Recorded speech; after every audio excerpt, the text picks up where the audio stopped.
ഇപ്പോൾ ദൂരദർശനിലെ കാര്യങ്ങൾ പറഞ്ഞു. അതുപോലെ സാറ് പിന്നീട് KSFDCയുടെ MD ആയി വന്നു. ദൂരദർശനിൽ കുറേ പ്രോഗ്രാം ചെയ്തു. VR ഗോപിനാഥ് അവിടെ KSFDCയിൽ പ്രോഗ്രാം ഓഫീസറായിരുന്നു, ഫിലിം ഓഫീസർ അല്ലേ?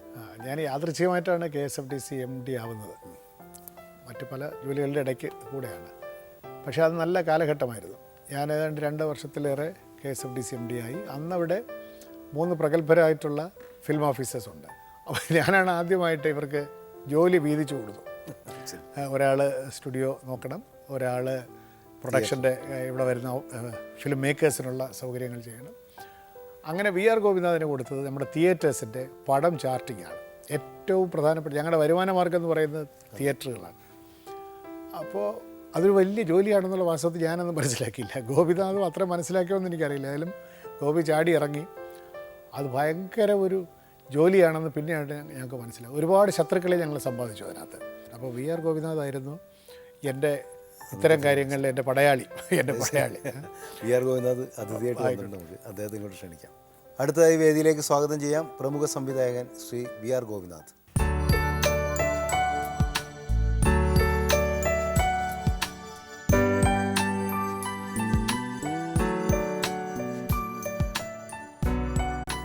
ഞങ്ങളിങ്ങനെ സംസാരിച്ച് തുടങ്ങി.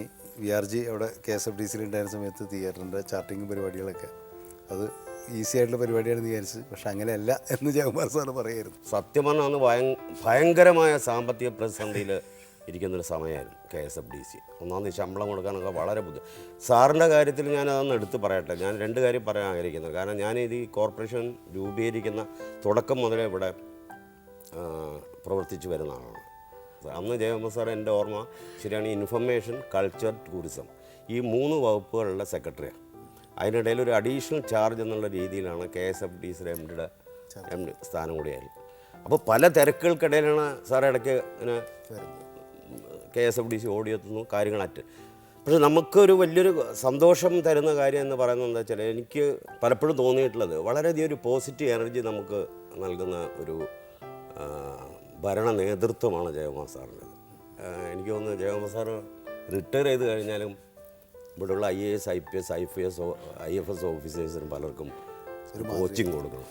ഈ നമ്മുടെ ഫിലിം ഫെസ്റ്റിവൽ ഉണ്ടല്ലോ, ഇപ്പോഴത്തെ വളരെ പ്രസിദ്ധമായിട്ടുള്ള IFFC international film festival of Kerala പോലും കേരള ഫിലിം ഡെവലപ്മെൻറ്റ് കോർപ്പറേഷൻ്റെ ഒരു ബ്രെയിൻ ചൈൽഡും ഞങ്ങളാണ് ആദ്യം നടത്തുന്നത് കോഴിക്കോട്. PVG എന്ന ബോർഡ് മെമ്പറായിരുന്നു. PVGയുടെ ഭാഗത്തു നിന്നും വലിയൊരു സഹായം ഉണ്ടായിരുന്നു. ഞാൻ അതുകൊണ്ടാണത് കോഴിക്കോടാക്കിയത്. കാരണം എനിക്കൊരു ഒരു തട്ടകം അവിടെ ഫെസ്റ്റിവൽ നടത്തിയത് എൻ്റെ ചെലവ് എന്ന് പറയുന്നത് 4 ലക്ഷം രൂപയാണ്. പക്ഷെ ആ ചലച്ചിത്രോത്സവം വലിയൊരു വിജയമായിരുന്നു. സാറ് തന്നെ അത് കണ്ടിട്ട് പറഞ്ഞു, ഇത് കൊള്ളാമല്ലോ, ഇത്രയും നല്ലൊരു റെസ്പോൺസ് കേരളത്തിൽ നിന്ന് ഓഡിയൻസിൻ്റെ ഭാഗത്തു നിന്ന് എന്താണെന്ന് ഞാൻ പോലും പ്രതീക്ഷിച്ചില്ല.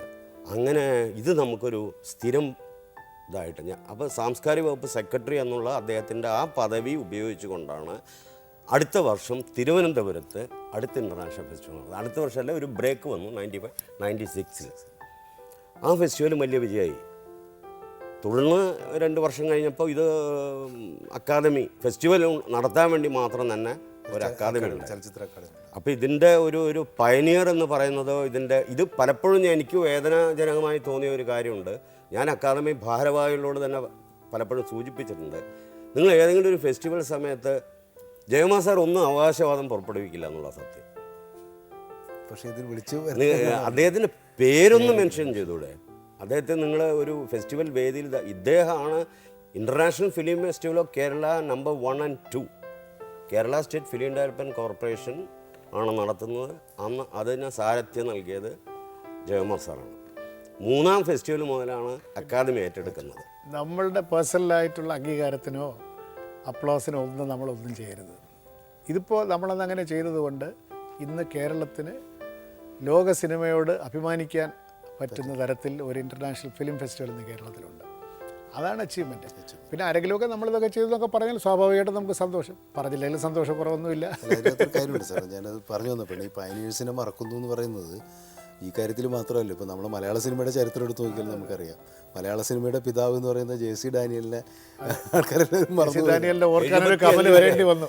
ഞാനിപ്പോൾ പറഞ്ഞു വരട്ടെ വെച്ചാൽ, ഞാനിപ്പോൾ സിനിമ ചെയ്യാൻ പോകുന്നു. ജെ.സി. ഡാനിയലിൻ്റെ ബയോഗ്രാഫി ഞാൻ സിനിമയാക്കാൻ പോകുന്നു. അങ്ങനെ യാദൃശ്യമായിട്ട് ഇപ്പോൾ പറയേണ്ടി വരികയാണ് സാർ. എൻ്റെ ഒരു അറിവ് ശരിയാണെങ്കിൽ സാറ് കൾച്ചറൽ ഇതിൽ വർക്ക് ജെ.സി. ഡാനിയലിന്റെ പേരല്ലേ? ജെ.സി. ഡാനിയലിൻ്റെ പേരും ജെ.സി. ഡാനിയലിൻ്റെ പേരിൽ ഒരു പുരസ്കാരം ഉണ്ടാകുന്നത് ടി.എൻ. ജേക്കബ് മിനിസ്റ്റർ ആയപ്പോഴാണ്. അദ്ദേഹത്തെ നമുക്ക് ഓർക്കാതിരിക്കാൻ പറ്റില്ല. അപ്പോൾ ഒരു അവാർഡ് വേണം. അപ്പോൾ അത് ജെ.സി. ഡാനിയൽ അവാർഡ് തന്നെ ആണ് എന്നുള്ളത് ഉറപ്പിച്ച് പറയുന്നത് അന്ന് ആ സമയത്ത് ഞാൻ തന്നെ. സാറ് തന്നെയാണ് ആ പേര് സജസ്റ്റ് ചെയ്തത്. അതൊരു വലിയ കാര്യമല്ലേ ഇപ്പോൾ നമ്മൾ. പിന്നെ എൻ്റെ അച്ഛന് അവാർഡ് കിട്ടി ഒടുവിൽ. അതും എനിക്കൊരു വലിയ സന്തോഷമായി. അവസാന കാലത്ത് അച്ഛനെ മരിക്കുന്നതിന് 2 മാസത്തിന് മുമ്പാണ് കിട്ടിയത്. പൂത്തിരുവാതിര നാളല്ലേ ആ സിനിമയിലല്ലേ സാർ പാട്ട്? അതെ, അദ്ദേഹത്തിൻ്റെ ഒരു ഗാനം ചെയ്തതാണ് ഞാൻ. ആ കാര്യം കൂടി ഒരു സംശയം. ഞാൻ 5 ഫീച്ചർ ഫിലിംസ് ആകെ എടുത്തിട്ടുള്ളൂ. അതിൽ 4 മലയാളം, 1 ഇംഗ്ലീഷുമാണ്. മലയാളത്തിൽ ഞാൻ എടുത്ത 4 ചിത്രങ്ങളെ 2 സിനിമകളിലെ പാട്ടുകൾ എൻ്റെ ആദ്യത്തെ ചിത്രത്തിലില്ല. രണ്ടാമത്തെ ചിത്രം ഒരു മെയ് മാസം പോലെ ഭാസ്കരൻ മാസ്റ്ററാണ്. നമ്മളെയൊക്കെ കാലഘട്ടത്തിലുള്ളവരെ ഭാസ്കരൻ മാസ്റ്ററും വയലാറിൻ്റെയും ആരാധകരാണ്. അപ്പോൾ എൻ്റെ അടുത്ത ഈ ചിത്രത്തിൽ എനിക്ക് ഗാനം വേണം പറഞ്ഞപ്പോൾ വയലാർ ജീവിച്ചിരിപ്പില്ല. എനിക്കെന്തും അറിയില്ല. സാറിൻ്റെ വരികൾ കേൾക്കുമ്പോൾ എനിക്ക് ശരിക്കും പറഞ്ഞു കഴിഞ്ഞാൽ വയലാർ എഴുതിയാണ്. ചന്ദ്രലേഖ സുഗന്ധം പോലെ തന്നെ പല ഗാനങ്ങളും മാറ്റി നിർത്തി കണ്ടു കഴിഞ്ഞാൽ എനിക്ക് തോന്നുന്നു സാറ് വയലാറിൻ്റെ വലിയ ഇൻസ്പിറേഷൻ. കുട്ടിക്കാലത്ത് അത്രയും ഒരു ആത്മബന്ധം ഉണ്ടായിരുന്നല്ലോ അച്ഛനുമായിട്ടുള്ളൊരു ബന്ധത്തിൻ്റെ. പിന്നെ ഭാഷയിലെ ഈ വൊക്കാബുലറി എന്ന് പറയുന്നത് അത് സാറ് പ്രസംഗിക്കുമ്പോഴും എഴുതുമ്പോഴും എല്ലാം വളരെ ഫാസ്റ്റാണ്. ഇങ്ങനെ വാക്കുകൾ തേടി നടക്കില്ല. ഒരുപാട് കലക്ഷൻ കയ്യിലിരിക്കുകയാണ്. പെട്ടെന്ന് അത് അനർഗളം അങ്ങനെ വരികയാണ്. ഇപ്പം എനിക്ക് പൂത്തിരുവാതിര രാവിലെ തന്നെ പറയാം. എൻ്റെ പരാതി എന്താണെന്ന് വെച്ചാൽ ഈ പാട്ട് എങ്ങും കേൾക്കാൻ പറ്റുകയില്ല. ഇത് റേഡിയോയിലും ഇല്ല, ടി വിയിലും ഇല്ല. കുറച്ചു കാലം എം.ജി. രാധാകൃഷ്ണൻ താല്പര്യം എടുത്ത് റേഡിയോയിൽ കേൾപ്പിച്ചിരുന്നു. വളരെ മനോഹരമായ പൂർണ്ണത തേടും ദീപങ്ങൾ, ലാവണ്യ കാമനകൾ, വ്രതശുദ്ധയാകുമീ ധനുമാസ വധുവിൻ്റെ ആത്മസമർപ്പണങ്ങൾ, ആതിരമെല്ലെ വിടർത്തിയ പാതിര പൂവിൻ നിവേദനങ്ങൾ. മനോഹരമായിട്ട്. ഒരുപക്ഷെ എം.ജി. രാധാകൃഷ്ണൻ്റെ ഏറ്റവും നല്ലൊരു കോമ്പോസിഷനാണ്. അങ്ങനെ ഞാനുമായിട്ട് വളരെ ദീർഘകാലത്തെ പരിചയമാണ്. ഗോപിയുടെ എല്ലാ നല്ല കാര്യത്തിനും ഞാൻ സന്നിഹിതനാവും. അദ്ദേഹം ഏതെങ്കിലുമൊക്കെ പുതിയ പ്രസ്ഥാനങ്ങൾ തുടങ്ങുമ്പോൾ ഓഫീസ് ഉദ്ഘാടനത്തിന് രാവിലെ 6 മണിക്ക് എന്നെ വിളിച്ചോണ്ട് പോകും. അങ്ങനെയൊക്കെ ചെയ്യും. എല്ലാത്തിനും ഞാൻ കൂട്ടുനിൽക്കും. നല്ല സംരംഭങ്ങൾ ഇനി ഒരുമിച്ചുണ്ടാവട്ടെ എന്ന് നമുക്ക് പ്രാർത്ഥിക്കാം.